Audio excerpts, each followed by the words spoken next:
video repetition in public byebiki. Mbu Junior ekitibwa kya Amelia mbwakise mbu yagambye mbu beria. So what?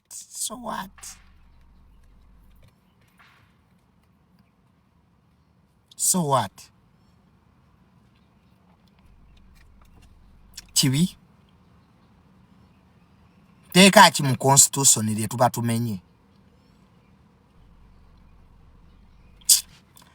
Ebiduma abantu bintu bitono nnyo. Ebiduma abantu biba bitono. Kale bitu byolabanga ebitono naye book binene. Sheila Price, my sister, mpuliriza bulungi. Don't waste your time. Don't waste your energy. Statement gye wakoze wamugambye ajja kukwata. Eyemala. Ate ekya standinga. Sheila Price yagambye bajje bamukwate. Eyo statement yesingamu obukulu. Mu byonna Sheila Price bye wayogedde. Eyo statement ye kyakuliidingisiza. Biri ebyoluswayiri byo tetwabitegedde. Ebyo tetwabitegedde naye eyo gye wagambye nti waaba mukazi ajja kusibe. Sheila Price omupiira okyagukulembedde guli 5-3. Ya. Okusinziira nganzo omulamuzi. Omupiira Sheila Price akyagukulembedde. Kubanga statement yeri gye yakoze tennamenyebwawo. Kwa yagambye nti bw'aba mukazi ajja mukwate arrest. Tebannamukwata.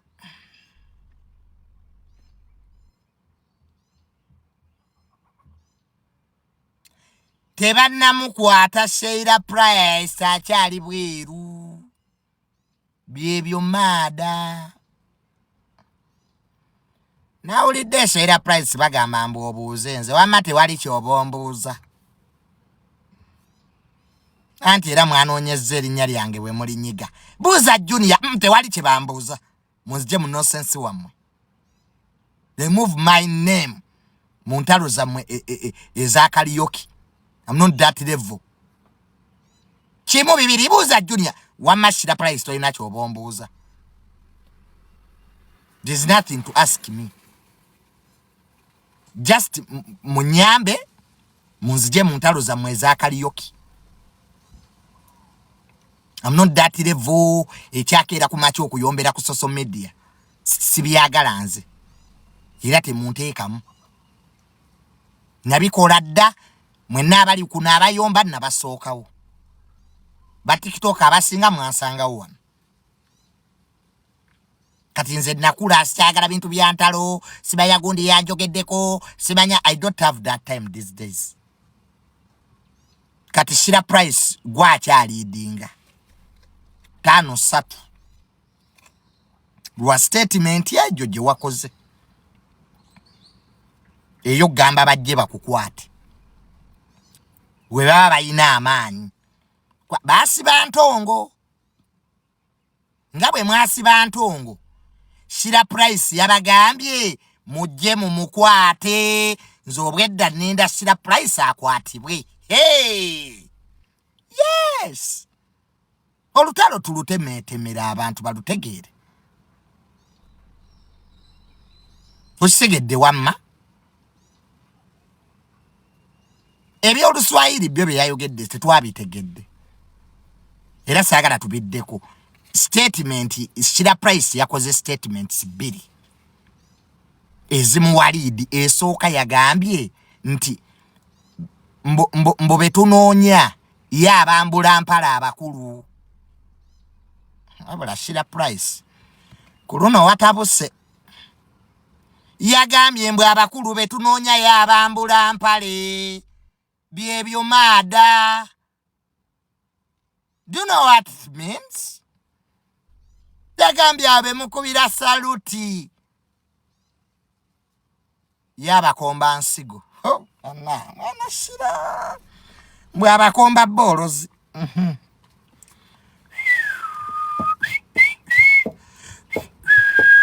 awo Uganda wenyumira. You are lucky to be a Ugandan. Ekyo kyekifuula Uganda ey'enjawulo. Sheila Price kyatukubiye point. Mpaka nakati ekyannumya omutwe. Kyagambye mmwe bajjuni yatwala tugende Kasasiro. Abakulu bemunoonya. Bemukubira saluti. Simanyi abambala chepe. Mbambula mpale.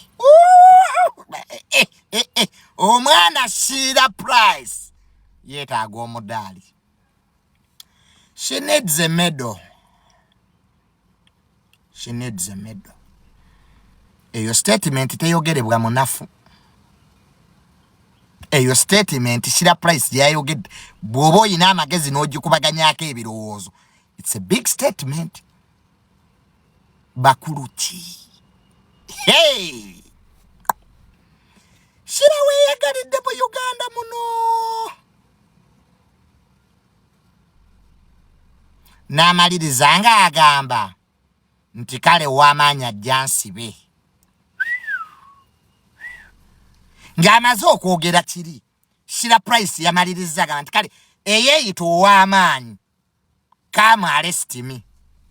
Awo ne naaba mu ngalo omwana Sheila Price nakugiddeko enkofiira. Oli gumite. Watukubye point. Kati Sheila simanyi nanga abanene bennoonya wabambula dda. Ate talimba. Sheila Price talimba. Kyemumanyiiko. She talks facts. Ebbanga lyemmumanyidde oyo omwana talimba era azibambula. Sheila Price kyetukusaba maama. Tuweeyoko kumanya, kolera ku bantu, bakulu ki b'oyambudde empale, kolera ku bantu. Sheila tweya amanya abiri. Kampala egwe eddalu. Just 2 names.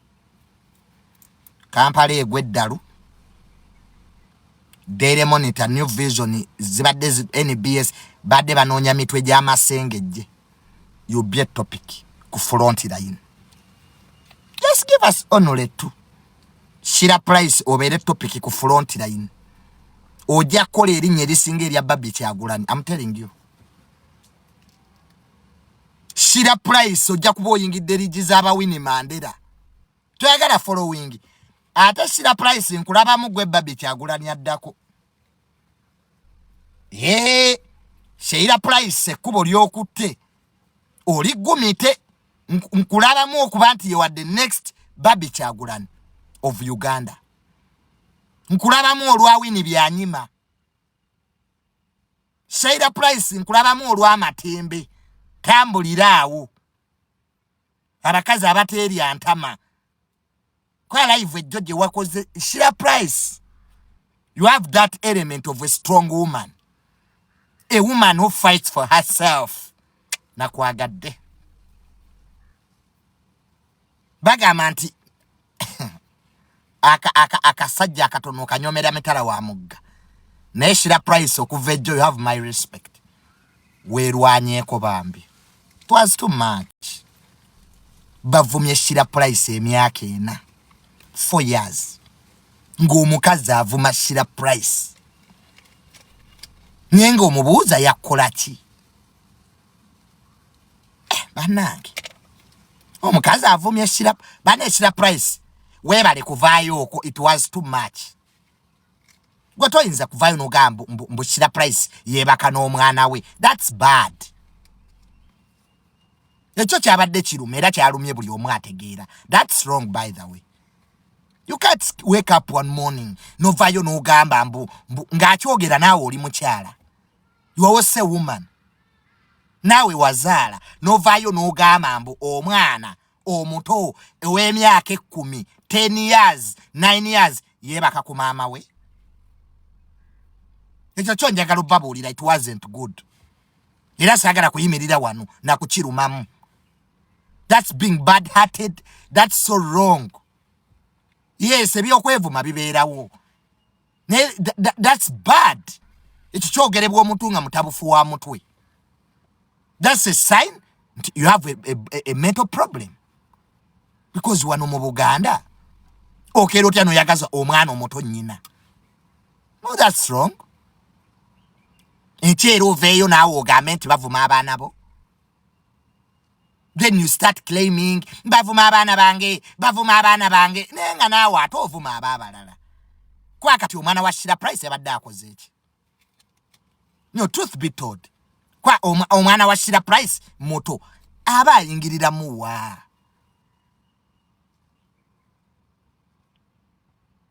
Aba ayingirira muwa. Oluvaawo odduke ku mapoliisi. Okole ne statement ku poliisi nga naye we bavuma abaana bo. Nenga ate naawe ovuma ababalala. Kayo statement gye wayogedde yo teyabadde nnungi. That was so wrong. Kiraga ennugu, kiraga effutwa.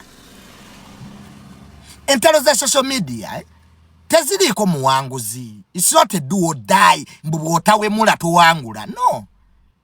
Bino ebintu abantu beevuma enkya ne bakwata ebirala.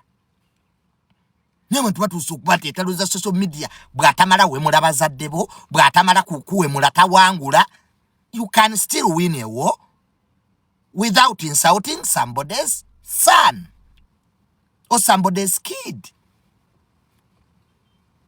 Sheila Price yazze teyawemudde. Teyavumye naye ate yawangudde. Because it was too much. Omuwala bamuvuma, bane bavumye Sheila Price 4 years, myaka 4. Ng'omukazi avuma omwana w'abandi.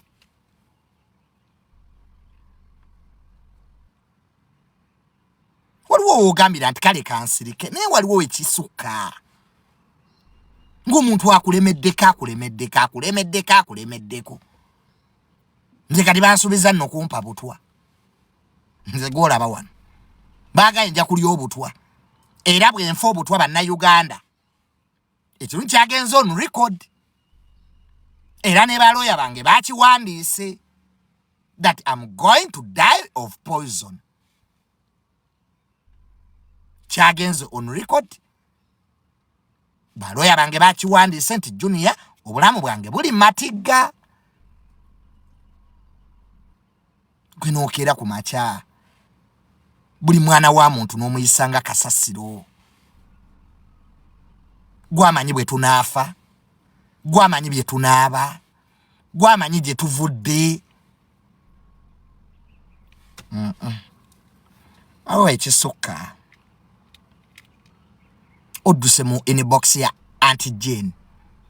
Okute video oziwadde Auntie Jane mbwe aziwa Amelia nkyawe. Amelia tajja kunkyawa. That I can tell you. Amelia njagala. Tajja kunkyawa. Tasobola. Ninga lwaki tutuukaawo. Let us preach love. Abantu just bave ku bantu. Abantu muve ku bantu. Muli omu akola ebibi. Obeera Junior anvuma nkuvuma ddi. Nina obudde bwo. Ogenda onnyonoonera erinnya buli wamu oyagala onnyigewo. Oyo Junior anvuma gw'olinga erinnya lyange eyalikwata nti buli lutalo lw'obaamu olina okunnyigamu. Junior abeera anvuma nkuvuma ddi mpaayo video emu nkuvuma wa. Do I even talk about you? Okukyaza abantu ne bajja wano ne bakwogerako. It's their right. It's their opinion. Nze siriwo ogenda nga ngamba buli munnayuganda yogera bwoti. Excuse me. Hey mama, ndi wogenda nga ngamba bannayuganda bannaye kati gwe yogera bwoti. Siina budde obwo. Abantu obavuma nabo bajja kuvuma.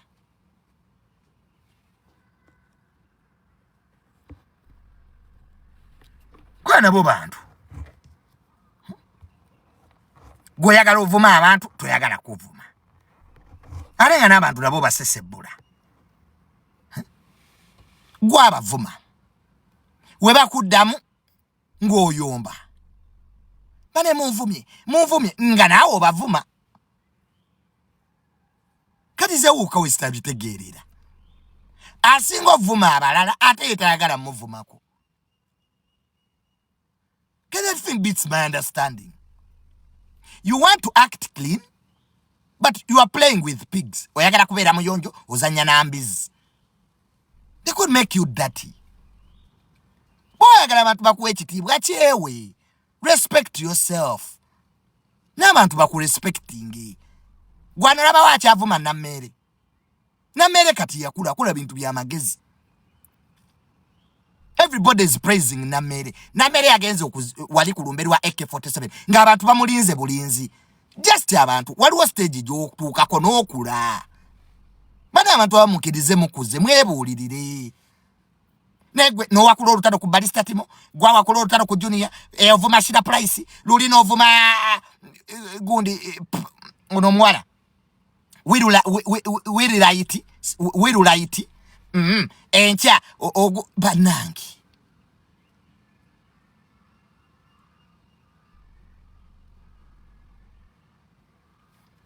Gwe buli omuntu omwagala. Lili Pazo tomwagala. Luwiraiti tomwagala. Black Pasta tomwagala. Abayimbi tomwagala. Junior tomwagala. Amelia tomwagala.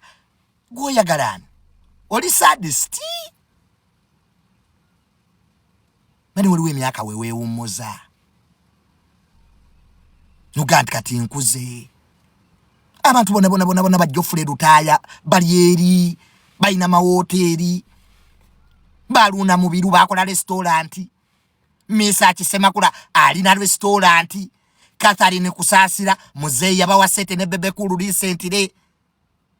Gobeera mu kuyomba nabatagasa ate no kali yomba ko nabagasa. People don't even matter. Kati ogula olutalo ku Sheila Price yakola ki?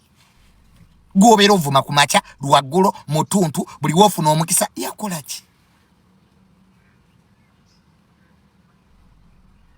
Kale okwata entongo omusibe entongo. Mu kifo ky'amaanyi g'omala ku ntongo lwaki tosibaamu Sheila Price? Ye yakugambye edda jangu omusibe. Fawe tulinze. Amaanyi g'omala ku ntongo. Ataina wadde emitwalo 3 ejijja omufunira looya. Lwaki togamala ku Sheila Price n'omusiba? Kwaye Sheila Price yakugambye ayina abanene. Kati tugambe nti okera bukezi ku makya n'oyiikiriza abanafu. To proving a konti oli w'amaanyi kwata Sheila Price omusibe. Then the whole world will understand nti you have a claim. Yagwe n'oyagala oyiikiriza abanafu. Genda osibe kisa kya Mukama. Kisa kya Mukama asiiba akuvuma oyo nga tomulopanga mu kooti. Kusaasira nga tomusibanga. Egwe n'oyiikiriza bano n'oyiikiriza bali ne weefuula ate gwe bayiikiriza. Nebintu ebyo tujja byogerako nga weebiri. Wano Nammere yakukuba nga tomusibanga. Osibooza Nammere mutwala mwayikooti, Nammere mutwala luli Nammere yakukubanga ensi eraba ne kamera weeziri obujulizi weebuli. Oyo nga tomusibanga okusasula Nammere nti kye yakola kirungi president yamuwa bwa minister. Nammere was rewarded. Gwera tewakisoma n'olaba ti Nammere baamu rewarding olw'okukuba. Gwe tewakiraba. Waliwo ebintu president byakola nga obiraba akwaga kakati Nammere yali yakakuba n'emyezi teginnayita baamuwa obwa minister okumwebaza. Kwa muzeeyi waba yali akwagala nnyo nga president akwagala nnyo yandimye Nammere obwa minister olw'okukuba. Kale Nammere akubeyo omulala. Neera omumpi waakoma waakwata. Era Nammere yakwata muggu. N'akusabula. Nothing happened. Siraba kyamutuukako. Gyali anwa. kati wali mulamuzi agenda wulira musango gulimu Nammere n'abalamuzi kati Nammere bamutya ekyo nkubuulirira wano. Nammere yagobya abantu e Masaka ne Jene yali atwala barracks e Kasejjagirwa ne bamugoba Sunday yafa omugenzi ba DPC Masaka ne bagoba ba RDC. Nammere yakola ekitakolekangako mu Uganda bagoba buli leader e Masaka lwa Nammere kubba kaluluke ne basanga nge bokisi nsumulule aka Nammere bakabala ng'ate amateeka tegakikiriza. Bwe basanga bokisi nsumulule tebabala kalulu obwa Nammere babubala with open boxes. That's a record. Nammere yamenya record si wa bulijjo. Oyo Nammere namugirako enkofiira. Omulamuzi yennyini ejjaaji ye yaddamu balakaluka Nammere. Omulamuzi si magistrate ejjaaji.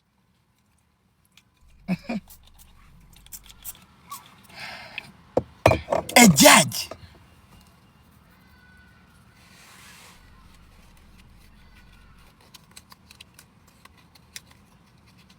kale ekyo kikuyigiriza ati omuntu kumakyokera n'onoonya omukisa gwe. Nammere alina omukisa gwe. Nawe noonya omugugu. Olina omukisa abakulu bonna obamanyi. Obudde bw'omaze ng'ovuma ba Black Panther singa walayi okola ebintu bye nagamba. Genda ewa Balamu ofukamire osooke omwetondere. Tosobola gamba Balamu mbu yali atunda simanya soda mu bivulu. He's a minister. He's now a minister. Akukamanyiro, that's familiarization. Tosobola kera kumacha n'ogamba Balamu right now mbu yali atunda amazzi mu bivulu bana akukamanyiro. Kati minister bye yali tebikyagasa. Kati alina ekitiibwa ky'eggwanga. Kyovula emmotoka ya Balamu eba etambula ku luguudo eriko bendera y'eggwanga. Ebyo bye byasibira Nobert ebyo. Kumanyira Honorable Nyamutoolo. Nobert yali tamanyi minister kye kitegeeza. Ebyo bye byasibira Nobert ebyo. Nobert yali okusaba yali ayogera byali bituufu. Ne Nyamutoolo minister amanyi gayina gaggwanga.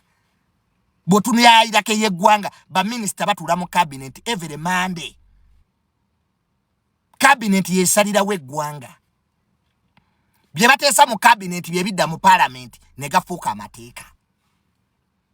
Era waliwo kye bayita cabinet memo. Nti bye bamaze okuteesa biwandiikibwa secretary to cabinet. Maama Nakyobe. Ne biddizibwa mu parliament ne biteesebwako ne gafuuka amateeka. Kati ogambe Balamu e cabinet minister. Koza Balamu kyamusanyusizza. Yali akola ki? Yali atunda mazzi mu bivulu. Balamu akwata ababbi. Kati oba okuba image ye. Kubanga kiri Junior today ne bapobwa minister doga oyo Junior twaberanga naye nga tuwemula nkukwatirawo. I arrest you. Prime minister Nabbanja n'oba wasoma naye. Kati prime minister. Ekitiibwa ky'eggwanga atambula nakyo. Kyora watuuka minister bwatuuke wantu ennyimba z'eggwanga ziyimbibwa. Obuyinza bw'abalina bwa president. President yakwata obuyinza bwe n'abuteeka mu ba minister. Kati goloza Balamu musanyufu mbu. Ekizibu omuntu bw'oyogera ennyo okola ensobi. At times learn to keep quiet. Musirikeko. Nze Balamu mumanyi. Naye gonda bayo neku office ye. Nze simanyiza bantu. I know Balamu. Manyi Balamu oyo. Nze Balamu yabuuzanga taata wange ng'amuyita kojja. Taata wange yabeeranga ku radio fe wa Balamu. I know Balamu. Ne abantu tubawe respect, eh? Nafa abakulu tubamanyi naye obako wookoma n'ogati kino sijja kyogera. Naye kimu bibiri ono mumanyi, oli omukulu mumanyi, oyo bwati. Sound good. Kakati Balamu aba ayingiriramu mu ntalo zammwe. Musajja alikwata babbi. That's bad. That's entirely bad. That's wrong. Give people respect they deserve.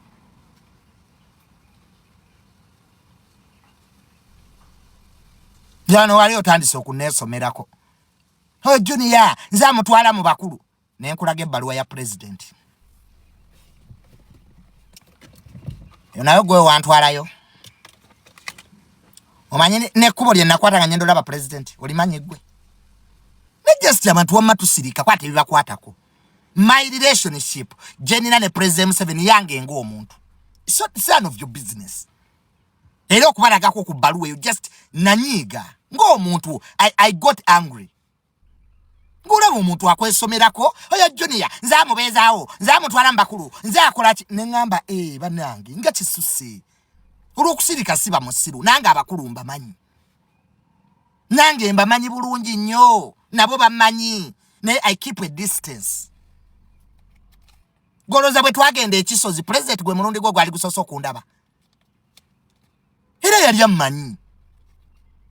Tatange yakolanga mu state house emyaka 14. My father y'omu ku bakozi ba state house abakasinga okulwayo 14 years. Nga mwogezi wa president. So I'm not seeing Muzei for the first time. Muzei knows me. Era mu bbaluwa alina bye yaŋŋamba. Which is purely private. So akujane Muzei yaŋŋambye bwati. Ebyo byange, that's me. That's my life. It's my private life. It's none of your concern. Omuntu eyo Junior namutwala wano, Israel yamutwala ewagundi, ebyo byonna tebigasa. Oba wantwala weebali. Okay, thank you so much, for taking me, and I really appreciate. And I've never said anything about it. Nechi mu bibiri, Junior nze yamutwala. Where did you take me sincerely? Where? 3 weeks ago, nali wa Jenosale Musale. I was there 3 weeks ago. Buza lili pazo, buza jobless. I didn't need you. Sa kubira kwa kusimu nteba nange, kati edi kugeti, nyambo kubire Jeno. I know what to do. I talk to him. Hela we natuka wo, I entered. I saw him. Ne mugamba bye nali njagala omugamba. You were not there. Neba no omuntu akubeerako n'akubeerako leka omuntu ng'akutambulirako. Buli kookola ayagala akamanye. Let me tell you, my sister. Nze ndi kuligase ya taata wange. I'm not on anybody's mercy. Nze siri bano batikitoka be mukukusa mu myera. Nimu batwalanga batwala obuwundo. I'm not on anybody's mercy. I'm on my father's legacy.